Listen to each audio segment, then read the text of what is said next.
I know I'm late. I'm late. I'm late. I'm late. I'm late. I'm so late. I'm on prestication time. And that's not the way you pronounce it. Hey, 'cause I'm late. Hey. Hello, everyone. I have no makeup on, so my zit is really big. But anywho, welcome to my tardiness, my lateness to the party. This is my review on. What is this? My review on? Oh, where's my notes? Love After Lockup. Yep. That's what we're going to do. Love After Lockup. Hope everybody's had a great week. I had some stuff going on. I went out Friday night, and then did some stuff Saturday, Sunday, and then Monday, Tuesday came around, and it's Wednesday, and I was like, hey, I need to get this up there. But here we go. Here we go. Here we go. Here we go. Love After Lockup. You ready? Let's go.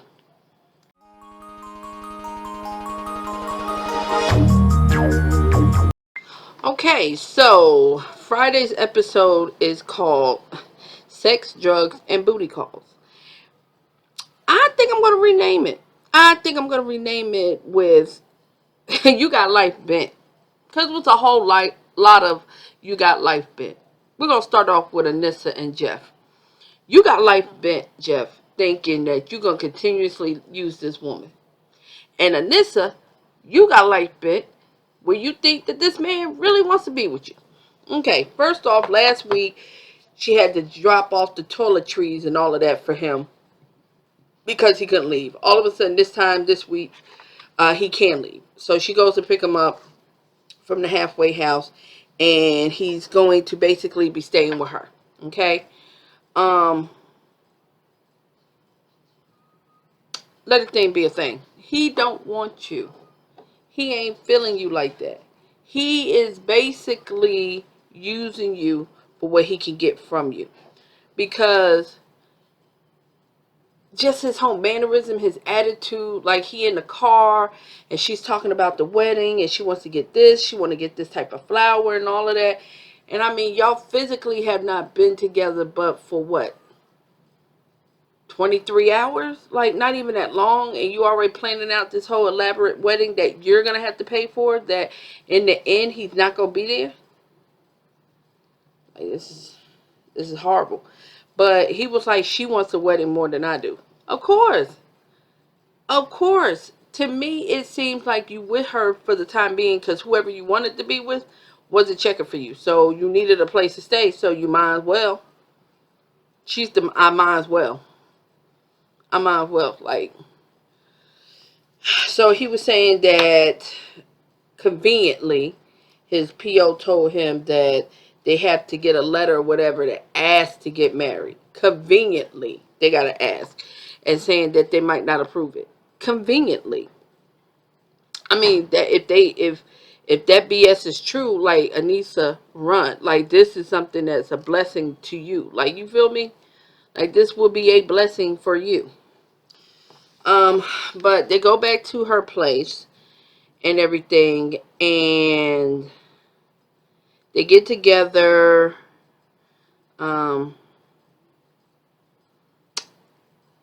They have the intimate moment, whatever, and it was so great, it was so wonderful. I'm just looking like, no judgment, but it looked like that bed stank. Like, smells like struggle and fear and lies and deceit. I'm good. And then it shows the next day, they're waking up, they're so wonderful, and that she's making breakfast. He got excited. Well, the night before he got excited, he was like, I can have everything that's in this refrigerator, and that's so sad to see somebody's mind frame so warped, being so institutionalized that they don't realize that, yeah, you're out, you're free, you can go out, and I mean, you could not just go out, but you're out, you're free, you're in this dwelling, and yeah, you're free to get up and go to the refrigerator and eat some and get something to eat. Like, that's sad that to be that institutionalized that you forget that aspect of your life. Um, so fast forward, it's the next day, they outside. Um, Anissa's best friend, I forgot his name, says that he was locked up as well, and so he can know where he's coming from and all of that. And that's a great thing because can't nobody pass judgment.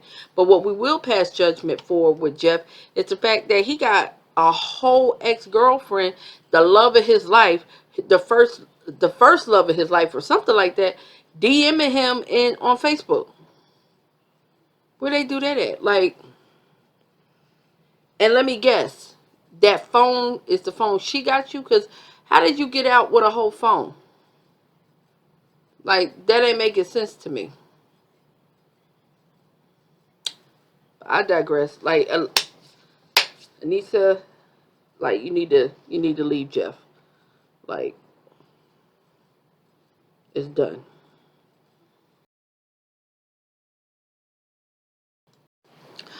On to the next. So, I'm just looking at my notes. Um,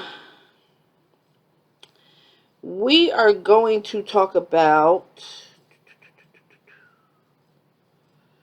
Britney and Ray, because they wasn't too dramatic. Britney and Ray. So Ray is getting out, and she's going to pick him up, and she happens to see um, Ray's grandma. Okay. I don't know her name, Geraldine, Miss Lena, Lana, but Granny getting it. Okay, Granny came whipping in that truck like, "Er!" Only thing I didn't have about her, Granny was like, I don't know what this woman want from my baby. What you think she gonna do to him? You think she's gonna take all of his items that he have in his bag and run off with it? Like, if anybody could do anything to somebody that has something worth losing, it would be him to her. Because I do believe, like, he's going to be staying with her. She is responsible for his well-being. She is responsible for him um, uh, respecting and honoring the rules and regulations that are set forth for him. So, yeah, I don't know what Granny was thinking that Brittany was going to do. But Brittany got excited. She's like, hey, everything's going to be so wonderful. It's going to be so great. I'm going to see my boo. I'm going to see my man. Um, I don't know how that's going to work out because I just got a feeling that they're going to get tired of each other. Like, she's saying everything's going to be so great. It's going to be so wonderful. And I understand you want that, darling. And I understand you want that, sweetheart. But 24 hours under the same roof with somebody, trust me from personal experience, y'all gonna get on each other's nerves, around the nerves, on top of the nerve. You might even realize you don't even have no more nerves left. You'll find yourself arguing over the dumbest stuff, like tuna fish.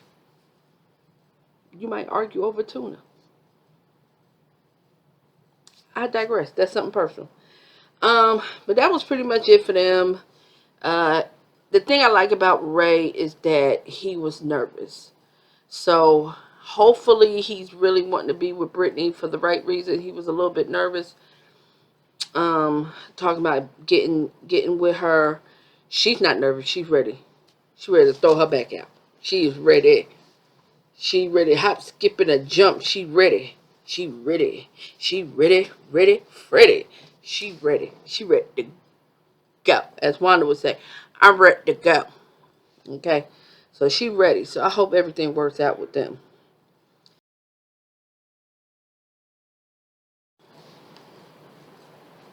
Can I just say, Lisa and Toupee Stan. Okay? You know how they say Toucan Sam? He is Toupee Stan. Um, I ain't never seen two people at the same time that got horrible wigs. I need somebody to take Lisa and fix that head.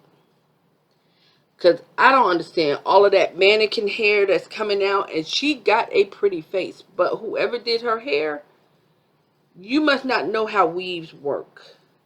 Because, baby, I'm telling you right now, I know plenty of women that can do a quick weave. Okay? Lay you a quick weave on your head. Heck, get you a lace front. Do something. Like, I hate that.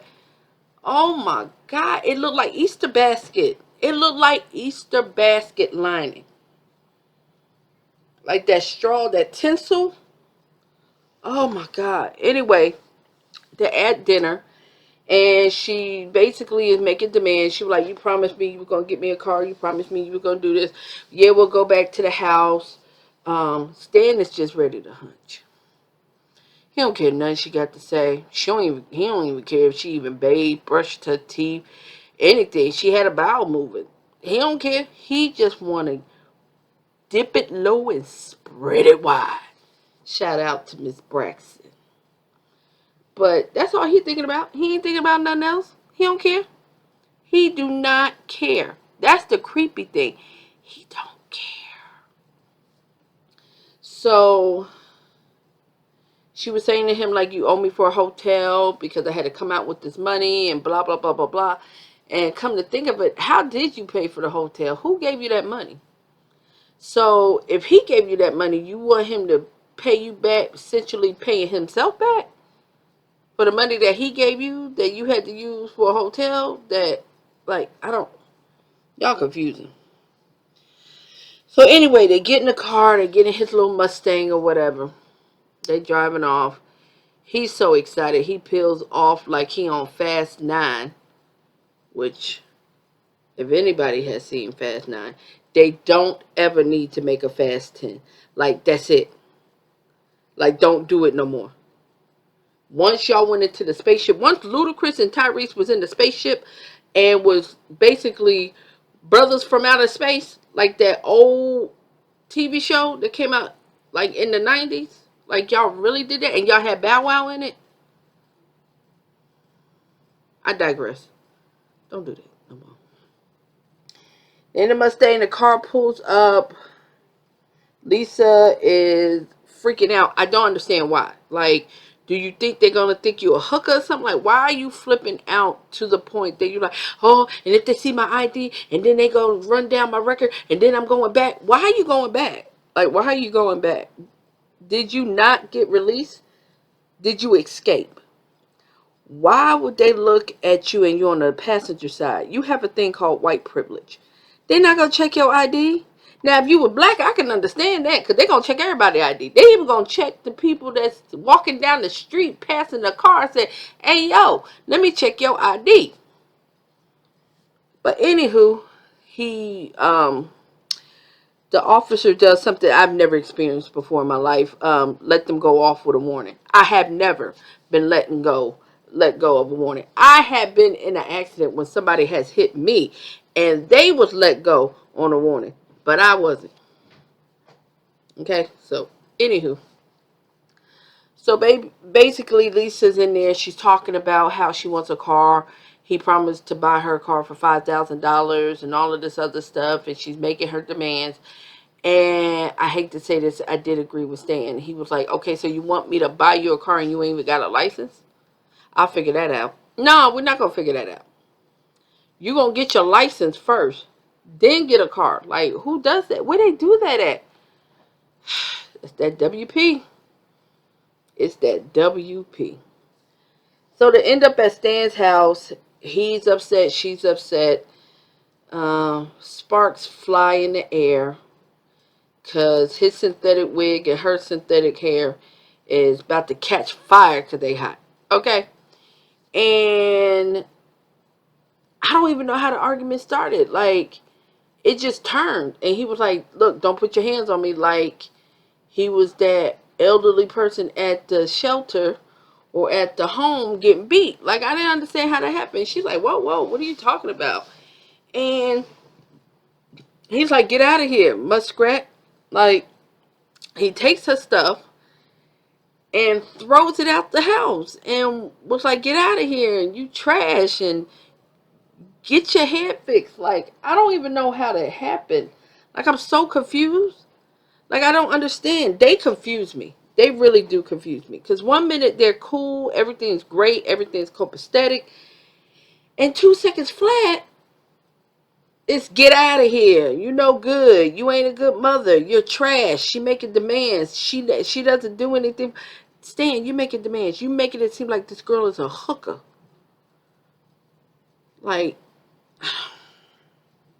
I digress. Y'all just need to leave each other alone because something wrong. It's my dog. Look here. He got a donut on. Don't mind him. He going through some things, okay? But I don't understand why y'all together. Like, let it go. Is it even worth it? I don't think so. On to the next. On to the next. So, Courtney. I forgot to mention her. Courtney made plans for her wedding. She was talking to her cousin or whoever. Their storyline was really quick. It wasn't much to it, but I think she said they've been intimate once or twice and they're married or whatever. And he's really not into doing anything but playing his video games, and that's it. I think he has to adjust. Like, he's been locked up for I don't know how long, so he has to really mentally adjust. Some people don't realize when someone gets out and they've been institutionalized for however long, like, you become a creature of habit even after 30 days. So if you add in months or years, it's going to take them a lot to adjust. They're not going to be at the same mind frame and same mind level as we are, people that's on the outside. With that being said, excuse me, 1 second, pardon me. With that being said, I understand people are upset because some people are just playing their video games or they're not really doing much of anything. They're readjusting, but also it feels good to just be able to do whatever they want to do. Like, put yourself in their shoes. They've been told what to do, what to eat, when to sleep, when to go outside. They haven't been able to be their own individual. So allow them to get that time. Like, it might take a month. It might. But after that month, get them to start doing stuff. Do stuff with them. Like, okay, you playing a video? Play the video game with him. You watching him or watch him play the game. Give him hints of what to do. Like, help him to the next stage. Do something like that. Find shows to watch. Just integrate him into society slowly. Go out if you can. If you authorized to go out, go outside. Have him go outside and work out. Like, get fresh air. Like, try different things.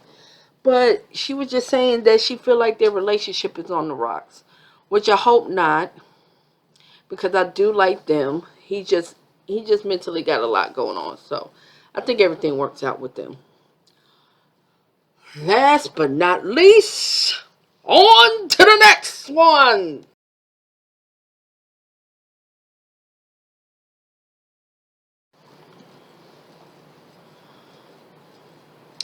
You ever seen two people that are together and they're like the Ike and Tina of 2021? Like, they're on that new level of Ike and Tina.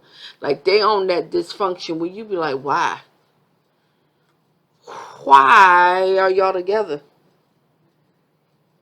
Daonte and Nicole. When I say Dante's mama got sense, that's what it showed me. His mom is stable. I don't know what happened in Dante's life for him to want to be with some gold digging, low down gutter ball snipe. Shout out to Ayana. Gutter ball snipe. I don't even know what that is, but it's just just got a to it. It's like disrespecting somebody. That's like saying, with all due respect, and then you say something really disrespectful after it. Or saying respectfully, she a gold digger. You're not saying anything respectfully. That's what gutter ball snipe is. But anywho, I'm confused, okay? Because, like his mom said, he goes for these gold digging, broke down, locked up Beckys and don't have a clue why. So, before Daonte's mom get there, off the rip, the feeling of Nicole not wanting to meet his mom. Red flag. Then she was like, does your mom like salad? Blah, blah, blah, blah, blah, blah, blah. If she don't like me, I'm never meeting her again. Baby, let me explain something to you. Okay? Never have I ever put anybody above my family. I'm sorry. You don't want to meet my mom? You ain't got to worry about meeting my mom. We can go home now. I'm not even going to take back the stuff I got you. I can guarantee you this. If it's anything recurring like that cell phone, if I'm paying for the cell phone, guess what's coming with me? That cell phone. Like, I'm not paying your bills no more. I'm not buying you nothing. I'm not doing any of that. Because if you can't even have respect for the woman that gave birth to me, that created me, in order for me to be here to help you out, you can't even appreciate the grand queen, you got to go. Like, no, not happening. Not popping. Not feeling it. So, I really don't feel it for Nicole. Like I do know Nicole need to go over there and go speak to Lisa about how she got her hair together. Anywho, so they make it dinner, whatever. Then Nicole get a phone call from her ex-girlfriend, and she tells Daonte in his own house, like, excuse me, can you give me some privacy? Excuse me, some privacy? You get some privacy when you start paying this mortgage. You get some privacy when you start putting something on this rent. What you mean privacy? I give you privacy, all right? I give you privacy. You get privacy outside my door. I need you to Mike and Ike it. I need you to act like you in a marching band and march your trifling down the street to your mama house. Because what you not going to do is tell me in my own house, give me some privacy. I'm sorry.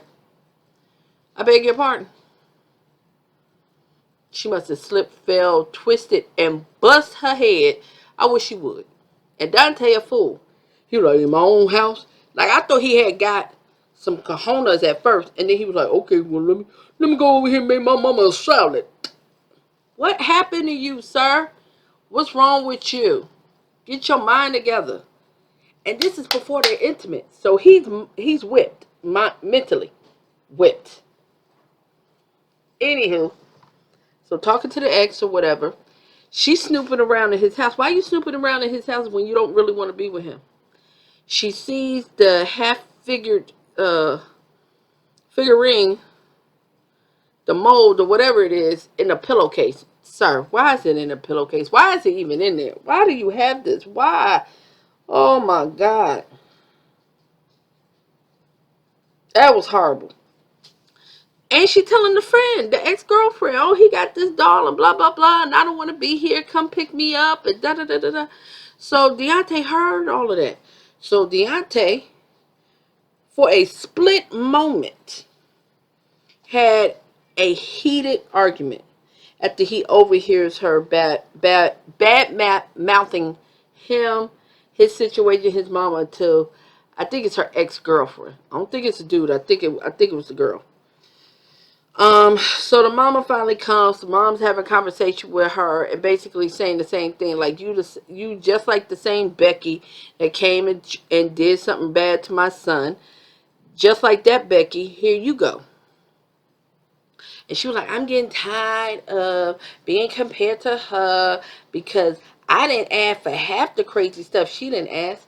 That's the reason why you don't want to be compared, because you ain't asked for as much stuff as she did. When a person shows you who they are, believe them. Daonte, what is wrong with you? And Daonte, why your mama know about that half body toy you got? That was so uncomfortable to see your mama talk. Hear your mama talk about this while y'all over there eating pork chops and a salad. Like, I don't. Why? Nancy, I don't want to know this. Then after that, she's sitting there and the mama talking. She was like, "Oh, you ain't being intimate." Like, he busted out like she ain't being intimate and blah blah blah. And she ain't busting it open. She ain't doing nothing. Why you telling your mama this? There's some people that are just too close. Like, I want to be close to my son. I feel I'm somewhat close to him. Not as much as I would like. I know I'm as close to him as he wants me to be. But I can tell you this. What I do know is I don't want to know nothing about what's happening for him, with him, or anything from the waist down. That is none of my business. I don't want to know. We don't need to have a discussion over the dinner table. Nor will I be having a conversation with said girlfriend about their intimate moments, their intimacy, and then saying to her, "You must be crazy. You've been locked up for 4 years and you don't want to be intimate with your man." Why is your mama talking about this? Why is your mama talking about this? Why is your mama talking about your peen?